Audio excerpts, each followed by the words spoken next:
Hey everyone, welcome back. So we have been talking about timing in the state of Florida a lot the last couple of weeks, and just around the thought, when this video posts, we're gonna have 2 months left in 2025, and then we're going into 2026.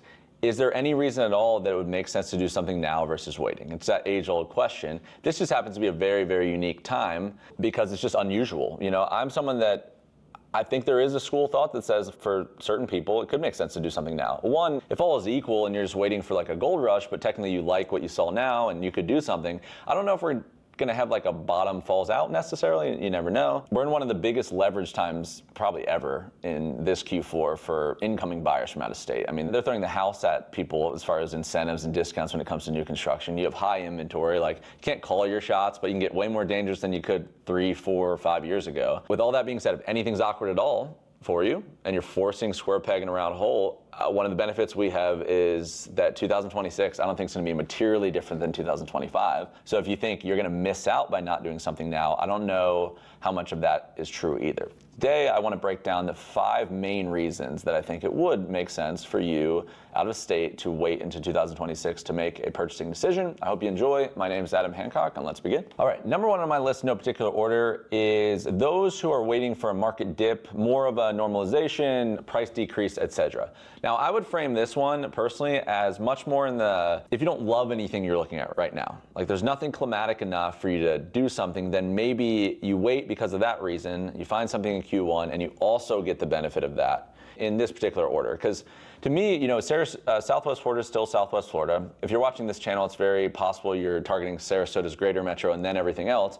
And it's still always going to be that, right? It's in vogue. It's always like where else would you move? So it gets a higher demand and scarcity because people, a lot of different states, for similar reasons, are shoving their way in. Now, if you're trying to like game the market and get some huge savings where it'd be worth doing something for that reason alone or the primary reason in 3-4 months from now, right now, I don't know how much that will exist. Maybe in microcosms it will, but it wouldn't be the reason I would just wait. But if you wait because you don't like anything, it's not perfect, you find something you like in March, and even a 3 to 5% dip, because I mean, Florida's appreciation has been outpacing most wages and most things for years. So even a 3 to 5% dip on a moderately priced like $600,000-$700,000 home could easily save you $25,000 to $30,000, which isn't nothing.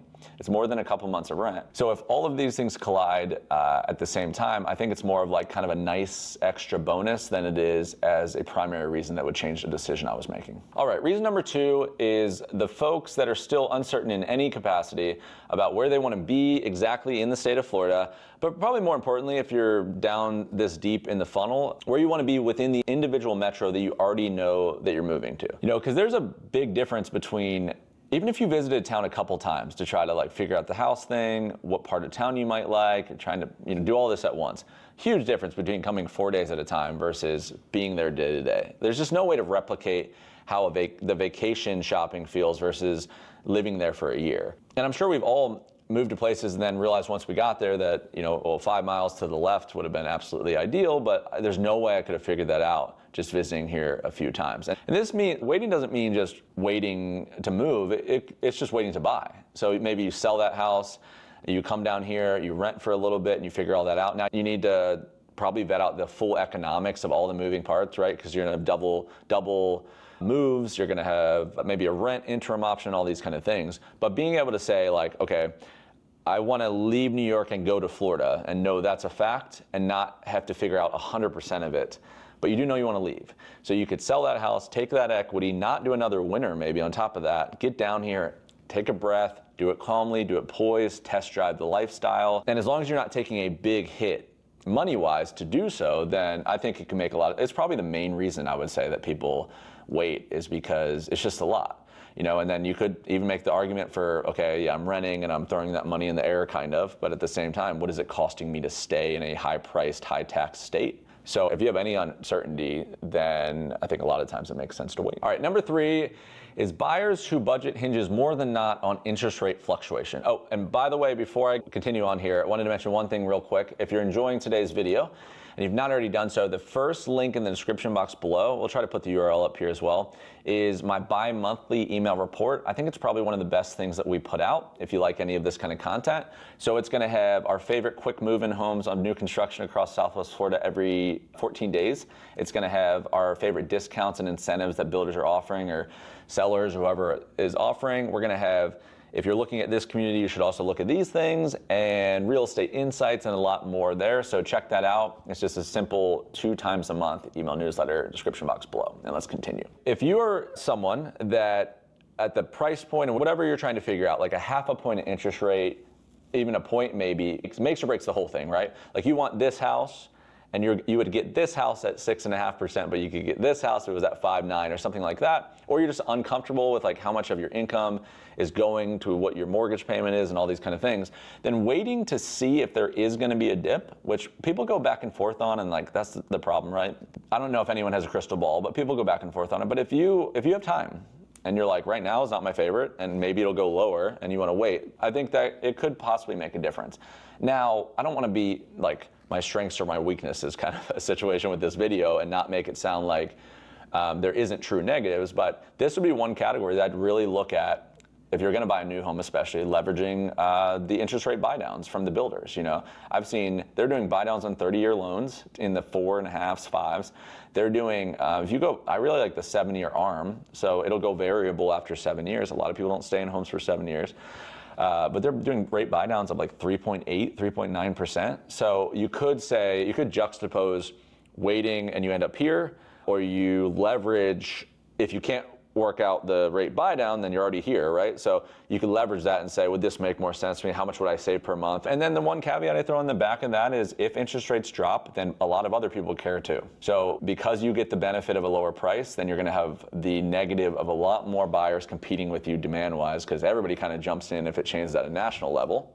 The builder rate buy downs are at individual neighborhood level, which allows it to be an incentive for you, but not the whole world. That'd be my number 3. Number 4, those wanting more clarity potentially on insurance and taxes. Insurance and taxes are obviously 2 of the biggest elements that go into the total cost of ownership for anyone. You escrow, this is going to be 2 of the main reasons that your principal of your house isn't going down, because there's multiple things that one monthly payment's going into. Now, I'd say this is more of those who want clarity, not necessarily lower costs, because what you learn isn't going to necessarily change what's happening. You might want more time to learn it, just because these things are a moving target in the state of Florida. So insurance, for example, you have a lot of reform happening right now. So what reform might create is more insurance companies entering back into the Florida market, which would then make them compete with each other, give more options to a buyer potentially versus just a singular one, and then that could all go to a driving down of cost because of abundance. When it comes to taxes, one is just knowing what you're getting into, right? If you buy a home from a builder that's based on land right now, and then there's a handoff, and who's responsible for taxes, the month that it's handed off does matter. And also a lot of the estimates of all the taxes based on the land. So a lot of people that end up in that home, if forecasted incorrectly, they have a big uh-oh of a negative escrow balance in year 2 that then they make up for all in a single year by adding more to every single month's payment. You also buy from someone that owned a house for a very long time that had a homestead on it that capped the total increase that could happen in annual taxes, makes you think you're getting a really nice annual tax bill, but then when you get it, it resets, it's reappraised, and you're paying what it is worth now, not what they headed at. So of course you put your homestead on it as well, so if it is your primary residence, then you'll cap the future stuff, but you are gonna have to deal with the reset. Now, depending on where you're moving, right, we have no state income tax here, so there's a little bit of offset of all of that kind of thing. But you can make the argument that if you just haven't had a chance to sit down and figure all this stuff out, you might want to get more granular on the detail. All right, and the 5th and final one, I think just in summation, is if you're forcing it, I don't think there's a reason to rush. Very rarely is there. You're not going to be like, oh no, I'm never going to get this opportunity again. Maybe for like 4 months during COVID where people made this like insane amount of money, but no one really timed that perfectly. They fell backwards into just everything worked out nicely and they took advantage of it. The Florida opportunity is not going away. I think the biggest thing is if you're going to wait, you can just use that time really, really intelligently. Research more, get quotes on everything. I think I talked to so many people where it's like kind of guessing. You can get down to like 1-2% from what you're going to pay on stuff. You can run full scenarios on it. If I bought this and I got this insurance and I did these kind of things, what could I do? And get way more dangerous than you might be now. And I mean, like if you're building a custom home, for instance, even if you're not, but you're going to get close to it, like Sam Rogers, ICI, some of these boutique guys, they have in-house architects, they have in-house design teams where they can turn around renderings in like 3 days of what you might do based on the kind of house you'd like, what it would cost. And even if you didn't buy with them, you know, one of the best ways to learn is by running through that whole process, pulling that back and saying, now what does everything mean in comparison? Have more conversations, things like that, you know? I think that would be a great use of the time. And then when you come to town, it's all just validation. If coming into town is to learn fresh, it feels nice at the time, but it's much more difficult to get to a buying decision. If coming into town was to validate that I think this is my thesis, and am I right or wrong? You don't know how you're going to feel when you get there, but then you can actually feel what it's like to live there. If your mind's clear and you're not worried about the house thing and stressed about that, then the biggest thing that we can't do for you is when you drive to Venice, Florida, I just don't know the drive, how it's going to feel to you based on how you live now. I don't know the feeling of the town, you know, and then you get down to the neighborhood piece because that's infinite options. They're not everything's perfect, but to say you're not going to have a shot at most things that you want to do would probably be untrue as well. So if you want to wait, I would just wait intentionally. All right, folks, that's a wrap for today's video. I hope you enjoyed my take. Again, my name is Adam Hancock. If you did, please consider subscribing to the channel here. Best way to see what's coming next. We talk Southwest Florida, Sarasota, Naples, Tampa. We break down new construction and everything in between.